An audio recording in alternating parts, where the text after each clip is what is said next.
दौसा के महुआ में निजी अस्पताल के संचालक डॉक्टर अशोक जैन से फोन पर रंगदारी मांगने और नहीं देने पर जान से मारने की धमकी का मामला सामने आया है। पीड़ित के मुताबिक उनके फोन पर पपला गुर्जर के नाम से फोन आया और 5 लाख रुपए की रंगदारी मांगी गई और नहीं देने पर जान से मारने की धमकी दी गई। इतना ही नहीं, 2 घंटे बाद डॉक्टर को कालू गुर्जर के नाम से भी फोन आया जिसमें भी ऐसी ही बात कही गई। मामले की गंभीरता को देखते हुए चिकित्सक एसोसिएशन की बैठक हुई और फिर डॉक्टरों ने पुलिस को घटना से रूबरू करवाया। अनजान नंबर से फ़ोन आया, वो अपने आप को पपला गुर्जर बता रहा था और मेरे से कहा कि मेरे को 5 पेटी चाहिए। मैंने कहा यहाँ तो अस्पताल है, पेटी वेटी तो पेटी की दुकान पे मिलेगी, यहाँ कोई पेटी वेटी का सिस्टम नहीं है। तो उसने मेरे को धमकी दी कि आप समझ नहीं रहे हो, मैं 5 पेटी लेकर रहूँगा। मैं सब उसका मतलब समझ गया था कि 5 पेटी क्या कहना चाह रहा है वो। फिर मैंने उसको टालम टोल करके और कुछ जोर से बोल के, कुछ प्यार से बोल के उसको करीब 1.5 मिनट मेरी बात ही, फिर फ़ोन बंद हो गया। प्रदेश में बदमाश पूरी तरीके से बेखौफ हो चुके हैं। आज 2 अलग अलग शहरों में एटीएम उखाड़ने की तस्वीरें सामने आई। पहली तस्वीर दौसा की, यहां बदमाशों ने पीएनबी बैंक के एटीएम को उखाड़ने की कोशिश की लेकिन असफल रहे। वहीं दूसरी तस्वीर अजमेर की है। यहां सरधना में बैंक ऑफ बड़ौदा के एटीएम मशीन को निशाना बनाकर उखाड़ ले गए। बताया जा रहा है कि मशीन में 8 लाख से ज्यादा कैश था।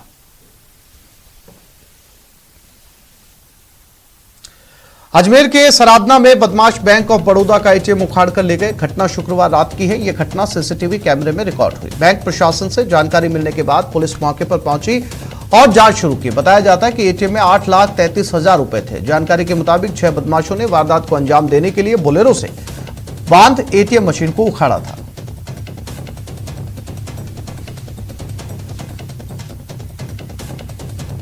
बदमाशों ने दौसा के महुआ में एटीएम लूटने की कोशिश की। हालांकि इस दौरान कंट्रोल रूम के माध्यम से महुआ थाने सूचना मिली तो मौके पर पहुंची पुलिस को देख बदमाश फरार हो गए। घटना के बाद पुलिस ने जाकर देखा तो एटीएम टूटा हुआ पड़ा था लेकिन उसमें से कैश नहीं निकाला गया। इधर घटना के बाद पुलिस ने दौसा सहित आसपास के जिलों में नाकेबंदी कराई और बदमाशों की तलाश में जुट गई है।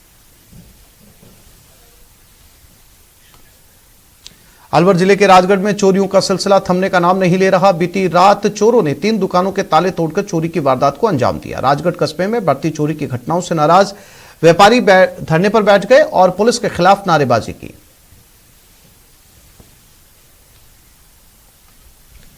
अजमेर की बांदर सिंदरी पुलिस और जिला स्पेशल टीम ने अंतर्राज्यीय डकैती गैंग का खुलासा किया और 4 आरोपियों को गिरफ्तार किया है। ये लोग शराब की दुकानों को निशाना बनाते थे और सेल्समैन को बंधक बनाकर डकैती करते थे। गिरफ्तार आरोपियों ने अजमेर के अलावा भीलवाड़ा, टोंक, दौसा, जयपुर, सीकर, हरियाणा के नारनौल में डकैती की वारदातें कबूल की।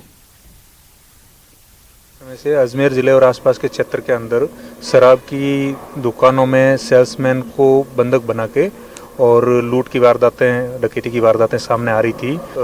एक अंतर्राज्यीय गिरोह का खुलासा किया है जिसमें 4 आरोपियों को गिरफ्तार किया गया है और यह गिरोह जो है वो इनका जो तरीका है वारदात के अंदर शकुन लेकर के और फिर ये लोग वारदात करने के लिए निकलते थे और जिस दिशा का इनको शकुन होता था उसके आधार पर ये उस दिशा में जाके वारदात करते थे। डूंगरपुर में ममता शर्मसार हुई। यहां धंबोला थाना इलाके में झाड़ियों में फेंका हुआ नवजात मिला। बताया जाता है कि झाड़ियों में फेंके हुए बच्चे के रोने की आवाज दूध बेचने वाले मुकेश डामोर ने सुनी। जब वो झाड़ियों के पास गया तो एक नन्हा बच्चा रोते हुए नजर आया। बच्चे के शरीर पर कोई कपड़ा नहीं था जिसके कारण वो ठंड से ठिठुर रहा था।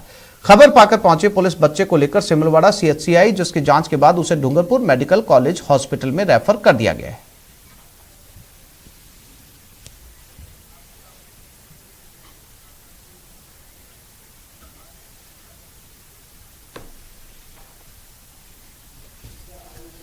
और अब बात